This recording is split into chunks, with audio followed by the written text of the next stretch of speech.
கர்த்தர் உங்களுக்காக போராடுகிறவர். கர்த்தரோ பயங்கரமான பராக்கிரமசாலியாய் என்னோடு இருக்கிறார்.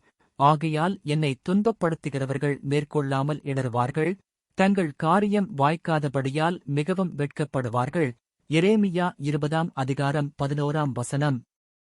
நமக்கெதிரான போராட்டங்களில் நாம் ஒருபோதும் தனியாக இல்லை.